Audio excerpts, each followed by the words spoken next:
സുഗമദേവി സീരിയലിൻ്റെ പുതിയൊരു എപ്പിസോഡിൻ്റെ promo review വിശേഷങ്ങളിലേക്ക് എല്ലാവർക്കും സ്വാഗതം. അങ്ങനെ നമ്മളുടെ ദേവികയാണെങ്കിൽ എല്ലാവരുടെയും പഴി കേട്ട് മടുത്തിട്ട് എല്ലാ സത്യങ്ങളും സിദ്ധാർത്ഥനോട് തുറന്നു പറയുന്ന എപ്പിസോഡാണ് ഇനി വരാൻ പോകുന്നത്. കുറേ ദിവസങ്ങളായി സിദ്ധാർത്ഥൻ്റെ മനസ്സിലുള്ള എല്ലാ സംശയങ്ങൾക്കും ദേവിക മറുപടി കൊടുക്കുന്ന സമയത്ത് പ്രഭാവതിയുടെയും നന്ദൻ്റെയും സകല കള്ളത്തരവും പുറത്തു വരുന്ന എപ്പിസോഡാണ് കേട്ടോ.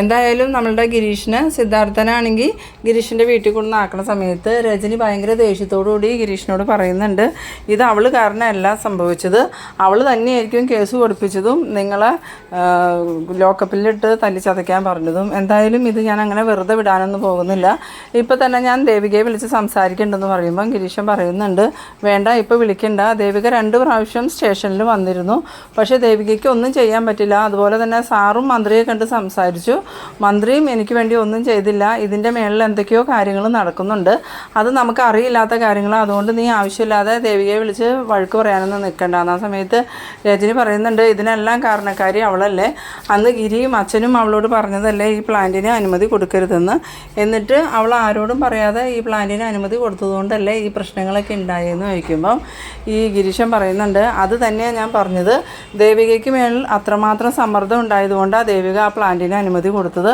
അല്ലെങ്കിൽ ഒരിക്കലും ദേവിക അങ്ങനെയൊന്നും ചെയ്യില്ല. എന്തായാലും പൈസയ്ക്ക് വേണ്ടിയിട്ടൊന്നും അല്ല ദേവിക ആ അനുമതി കൊടുത്തിരിക്കുന്നത്, മറ്റാരോ ദേവികയ്ക്ക് പിന്നിലുണ്ട്, ദേവികയെ ആരോ സമ്മർദ്ദത്തിലാക്കിയതുകൊണ്ട് തന്നെയാണ്. ഇനിയിപ്പോൾ അത് ആരാന്നേ കണ്ടുപിടിക്കേണ്ടതുള്ളൂ എന്ന് പിന്നീട് കാണിക്കുന്നത് നമ്മളുടെ സിദ്ധാർത്ഥനാണെങ്കിൽ വീട്ടിലോട്ട് ചെല്ലുന്ന സമയത്ത് ഈ പ്രഭാവതി ചോദിക്കുന്നുണ്ട്, എന്തായി സിദ്ധു ഗിരീഷിനെ ജാമ്യത്തിൽ ഇറക്കിയില്ലേന്ന് ചോദിക്കുമ്പം, ഉവ്വ ആരാ ജാമ്യത്തിൽ ഇറക്കിയ, ദേവികയാണോ സിദ്ധു ആണോ എന്ന് ചോദിക്കുമ്പം ഞാനും ദേവികയും നോക്കിയിട്ട് നടന്നില്ല, അവസാനം നന്ദൻ്റെ ആ ഫ്രണ്ടില്ലേ ഇസബല്ല, അവൾ വന്നിട്ടാണ് ജാമ്യത്തിൽ ഇറക്കിയെന്ന്.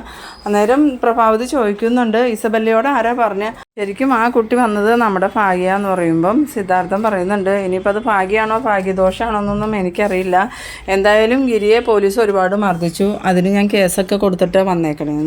അത് കേട്ടതും പ്രഭാവതിക്ക് ആകെ ഒരു ബുദ്ധിമുട്ടൊക്കെ ആവുന്നുണ്ട്.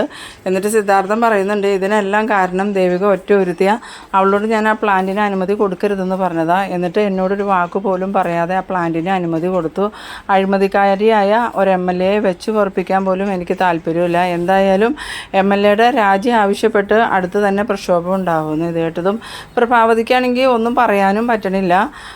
ഈ പ്രഭാവതിയും നന്ദനും നിർബന്ധിച്ചിട്ട് ആ ദേവിക ഈ പ്ലാന്റിന് അനുമതി കൊടുത്തതെന്നുള്ള കാര്യം സിദ്ധാർത്ഥനോട് പറയാൻ പറ്റില്ലാത്തതുകൊണ്ട് തന്നെ പ്രഭാവതി ദേവികയെ ന്യായീകരിക്കാൻ നോക്കുന്നുണ്ടെങ്കിലും സിദ്ധാർത്ഥനാണെങ്കിൽ പ്രഭാവതിയോട് ദേഷ്യപ്പെടാണ് ചെയ്യണേ. ഇതേസമയം നമ്മളുടെ ഇസബല്ലയാണെങ്കിൽ ഭയങ്കര സന്തോഷത്തിലാണ്. ഇസബല്ല കെവിനോട് പറയുന്നുണ്ട്, എങ്ങനെയുണ്ടായിരുന്നു കെവിൻ ഇന്നത്തെ എൻ്റെ പെർഫോമൻസ് എന്ന് ചോദിക്കുമ്പം സൂപ്പറല്ലായിരുന്നോ, എന്തായാലും ഋഷി കൃത്യസമയത്ത് വിളിച്ച് വിവരം പറഞ്ഞതുകൊണ്ട് എനിക്കതിൽ ഇടപെടാൻ പറ്റിയത്, എന്തായാലും കെവിനും കൂടെ സഹായിച്ചതുകൊണ്ടാണ് നന്ദൻ എന്നെ വിളിച്ച് ആവശ്യപ്പെട്ടത്. അതേസമയം കെവിൻ പറയുന്നുണ്ട്, നമ്മളെല്ലാവരും ഒരേ ലക്ഷ്യത്തോടു കൂടിയല്ലേ മുന്നോട്ട് പോയിക്കൊണ്ടിരിക്കണം, എന്തായാലും ബെല്ലയ്ക്ക് ചന്ദ്രോത്തുകാരുടെ മുന്നിൽ ഒന്നും കൂടിയും ഇമേജ് കൂടാനുള്ളൊരു കാരണം ഇപ്പോൾ ഉണ്ടായേക്കണേ. എന്തായാലും ഗിരീഷിനെ ജാമ്യത്തിൽ ഇറക്കിയത് ബെല്ല ആയതുകൊണ്ട് തന്നെ ഇനി ഏത് നേരത്തും ചന്ദ്രോത്തേക്കോ ഗിരീഷിൻ്റെ വീട്ടിലേക്കോ ബെല്ലയ്ക്ക് കയറി ചെല്ലാം. അങ്ങനെ പതിയെ പതിയെ ദേവികയെ നന്ദൻ്റെ ജീവിതത്തിൽ നിന്നും ഒഴിവാക്കിയിട്ട് ബെല്ലയ്ക്ക് ബെല്ലയുടെ ഇഷ്ടം അനുസരിച്ച് നന്ദൻ്റെ ഒപ്പം ജീവിക്കാൻ പറ്റുമെന്ന്.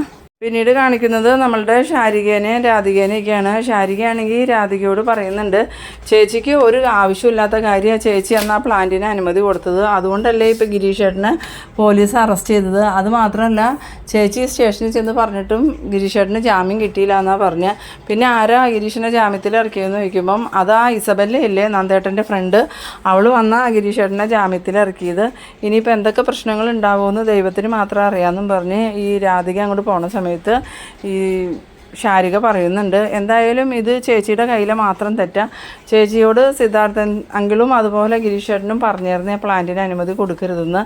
ഇനിയിപ്പോൾ അതിനെക്കുറിച്ചൊന്നും പറഞ്ഞിട്ട് കാര്യമില്ലല്ലോ, എന്തായാലും അനുമതി കൊടുത്തുപോയി. ഗിരീഷാണെങ്കിൽ സമരമായിട്ട് മുന്നോട്ട് തന്നെ പോകുന്നു. പിന്നീട് കാണിക്കുന്നത് നമ്മളുടെ അരുന്ധതിനെയാണ്. അരുന്ധതിയാണെങ്കിൽ ഋഷിയോട് പറയുന്നുണ്ട്, ഋഷി ഈ പ്രശ്നങ്ങളെല്ലാം നമുക്ക് ഇവിടെ നിർത്താം, എന്തായാലും കട്ടലിൽ തളർന്നു കിടന്നിരുന്നാൽ നിന്നെ പഴയ ജീവിതത്തിലേക്ക് തിരിച്ചു കൊണ്ടുവന്നത് ദേവിക, അതുകൊണ്ട് തന്നെ നീ ദേവികയുടെ ജീവിതം തകർക്കാൻ നിൽക്കരുത്, അവളൊരു പാവം കുട്ടിയാണ്. ആ സമയം ഋഷി പറയുന്നുണ്ട്, ദേവിക പാവമൊക്കെയാണ്, പക്ഷേ എനിക്ക് പ്രശ്നം അതൊന്നും അല്ല, ആ പ്രഭാവതിയെയും നന്ദനെയും തകർക്കണം, അവനാണെങ്കിൽ എന്നെ ആവശ്യമില്ലാതെ തല്ലി അതുകൊണ്ട് തന്നെ അവനെ ഞാൻ വെറുതെ വിടൂല. അന്നേരം ഈ അരുന്ധതി പറയുന്നുണ്ട്, അത് സ്വാഭാവികമല്ലേ ഋഷി, അവൻ്റെ അമ്മയെ അമ്പലത്തിൽ വെച്ചും വഴിയിൽ വെച്ചൊക്കെ നീ അപമാനിച്ചത് കൊണ്ടല്ലേ അവൻ നിന്നോട് അങ്ങനെ പെരുമാറിയത്. എന്നോട് നന്ദൻ അങ്ങനെ പെരുമാറിയാൽ നീയും നന്ദനെ അടിക്കൂലേന്ന്. അന്നേരം ഋഷി പറയുന്നുണ്ട്, അതിന് പ്രഭാവതി എന്നെ ഉപദ്രവിച്ചത് കൊണ്ടല്ലേ ഞാൻ പ്രഭാവതിയോട് അങ്ങനെ പെരുമാറിയത്. എന്തായാലും അമ്മ എന്ത് പറഞ്ഞാലും ഞാൻ അവരെ വെറുതെ വിടാൻ പോണില്ല. അന്നേരം അരുന്ധതി ആണെങ്കിൽ ഇങ്ങനെ മനസ്സിൽ ആലോചിക്കുന്നുണ്ട്, ഈ ഋഷിയെ വെച്ച് ഇസബെല്ലയും കെവിനൊക്കെ എന്തൊക്കെയോ പ്ലാൻ ചെയ്യുന്നുണ്ട്.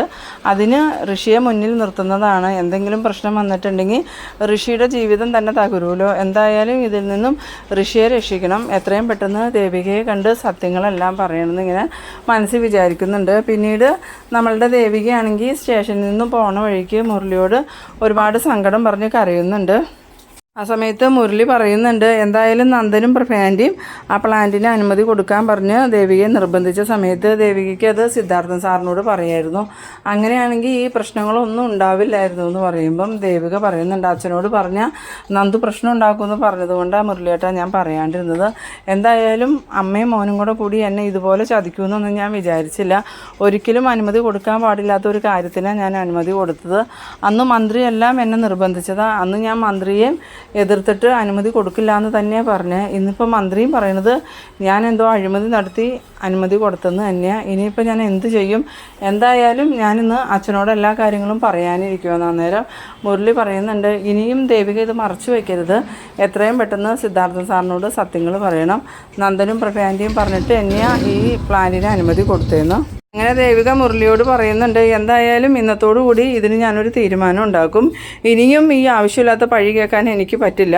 എന്നിട്ട് ഞാൻ MLA സ്ഥാനം രാജിവെച്ച് എൻ്റെ കാര്യം നോക്കി പോകാൻ പോവാന്ന്. പിന്നീട് നമ്മളുടെ സിദ്ധാർത്ഥനും നന്ദനും പ്രഭാവതിയും ഇങ്ങനെ നിൽക്കുന്ന സമയത്ത് സിദ്ധാർത്ഥൻ പ്രഭാവതിയോടും നന്ദനുമായിട്ട് പറയുന്നുണ്ട്, എന്തായാലും അവൾ ഒറ്റൊരുത്തി കാരണമാണ് ഈ പ്രശ്നങ്ങളൊക്കെ ഉണ്ടായത്. ഞാൻ അവളെ വിശ്വസിച്ചാൽ MLA ആക്കിയത്. ഇതുപോലൊരു ചതി എന്നോട് ചെയ്യുമെന്ന് ഞാൻ ഒരിക്കലും വിചാരിച്ചില്ല.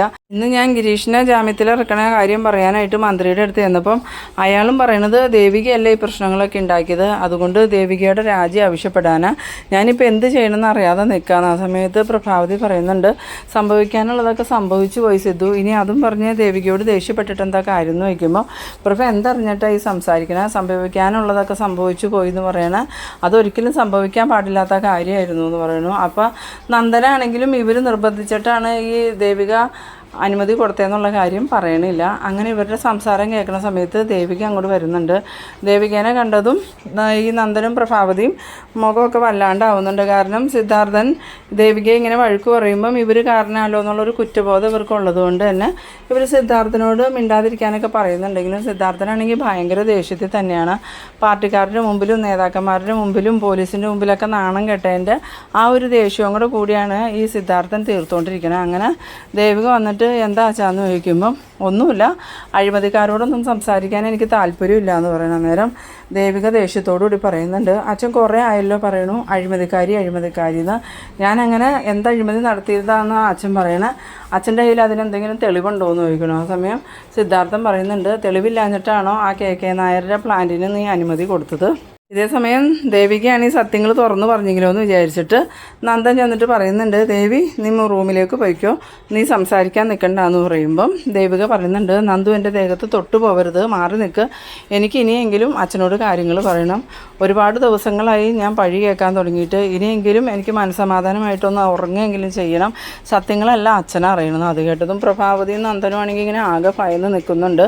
അന്നേരം സിദ്ധാർത്ഥൻ ചോദിക്കുന്നുണ്ട്, നീ എന്ത് സത്യം എന്നിൽ നിന്ന് മറച്ചു വെച്ചിരിക്കുന്നത്? നിൻ്റെ ഉള്ളിലുള്ള സത്യം എന്താണെങ്കിലും അതെന്നോട് തുറന്നു പറയുന്നു. അന്നേരം ദേവിക രണ്ടുപേരെയും മാറി മാറി നോക്കുമ്പോൾ പ്രഭാവതി ആണെങ്കിൽ പറയല്ലേ എന്നുള്ള രീതിയിൽ ആംഗ്യം കാണിക്കുന്നുണ്ട്.